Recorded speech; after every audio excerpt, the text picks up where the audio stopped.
Hello everyone. Today we are trying to understand what is API gateway. Let's understand what happens if there is no API gateway and we have microservice architecture. If you are familiar with microservice architecture, in microservice architecture we have more different modules that are communicating with the main service or connecting with each other through APIs. So that is how microstructure architecture is defined. So here in this example we have uh, divided our module in different services. User service, which deals with all user details, login, registration, creation of user, deletion, and everything is handled at user service. Product service is handling all the product details. For example, we have multiple products in our system where we manage the inventory, we manage the product detail description and everything. And order service, similarly we have order services, like which products have been purchased, what products are there in the stock, and everything is managed by the order service. So all these services are communicating to each other through APIs.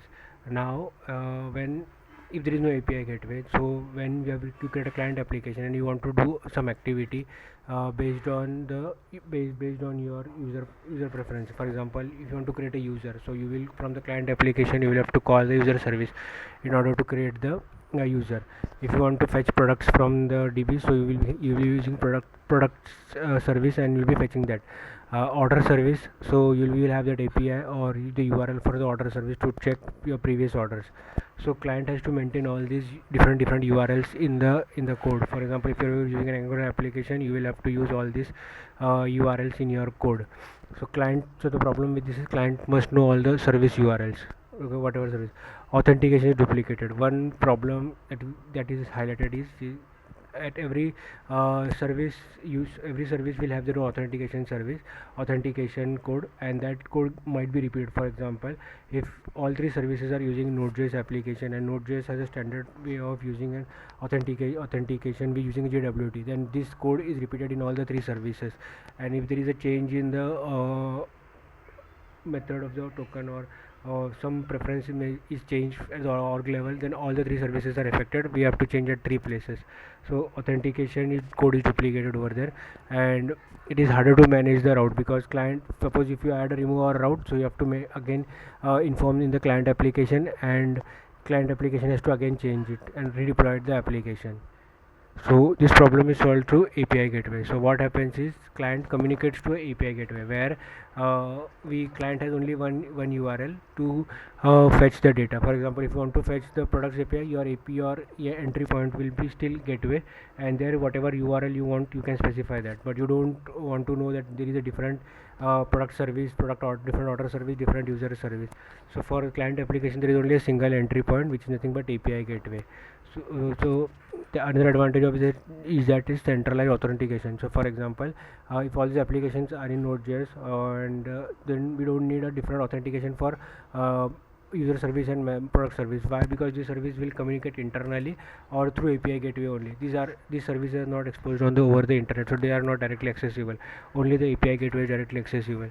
So this is a use case. This may vary from company to company. You don't need to work on or understand that, okay, there is no hard set rule that every service should have authentication. If these services are internally communicating and they're not exposed to internet, we can have that them installed without the authentication. So that's up to you, and it's your use case, whether you need it or not. That's up to you.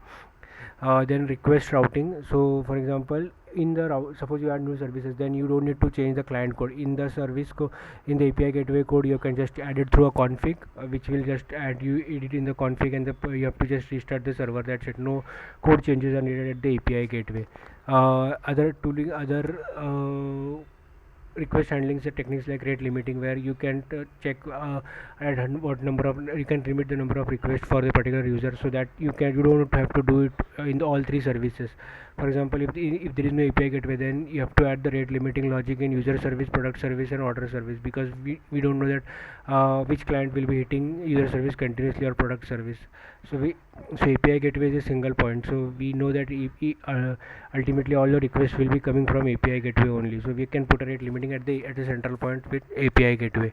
and we have logging and monitoring. So all the requests are coming from API gateway. So it is helpful to add all the logs and monitoring at the API gateway. So you will be able to understand which requests, how many requests are getting added to user service and product service and order service at the API gateway level only. So you will get a centralized logging system. You don't need to check each and every service for the logs. Yes, for detailed error logs you have to go to that particular service only, but at a higher level you will be able to understand, like, okay, how these many requests are going to user service, x number of user requests are going to product service, x number of requests are going to order service. So this is the advantage of API gateway. I'll just show you a demo with Node.js where I've created two service, user service and product service. I'll just show you that. So here you can see I've created a simple user service. A user service is nothing but express, and I've created a simple route user, and here it will be actually a database call to fetch data from the user, but since there is no database I've just simply returned the service. These are the service name and these are the users that are there in the database. I'm assuming that I've returned that. Similarly, product service, I have a route called products, and similarly no data fetching from API, just simple API response, static response of products. And this is the API gateway. This is the place where main API logic is written. So here I am using Express, and Access is the library to fetch the data. You can also use fetch call, but since Access is a more popular library, I have used that. Then you have to create the same routes. For example, here you have users. Those routes needs to be defined over here, and you are just routing. So what you are doing is, whenever you get a request on localhost 3000 is for API gateway. I'll just show you that. So 3000 port is for API gateway. So I'm just starting on that server. So whenever you get request on localhost 3000/users, what you have to do is you have to just go to this particular route, fetch the data and return that data. That's it. And similarly, when you get request on localhost 3000 products, you have to go to product service and fetch the data of the products. That's it. Only same routes are there. Here this part you can configure. This part you can configure from the config file also. You can drive that. It's just you have to keep it, everything will be dynamic. This is just a demo purpose, so I have everything hard coded in my code only. So you can see API gateway starting on localhost 3000, product service is starting on 3002, and user service starting in 3000. So for a particular server, you have every server only one service can start on one port. So that is why I've created different ports for testing purposes. So, but in server all three can have there will be three different server for the three different applications, so all three can have same port 3000 only. So this server is started. You can see here, this is the API gateway I have started, and this is the user service that I have started, and this is the product service. Now I'll just hit the API. So when I hit localhost 3000, this I am getting this response. When I hit localhost and search products, I am getting the products response. So I don't need to worry about whether there is a product service or not. If there is no product service, it will throw an error, but I don't have to go to that particular service, and I don't need the particular route of that product service. I just need the API URL of the API gateway. That's it. So this is how API gateway is more helpful. Okay, thank you.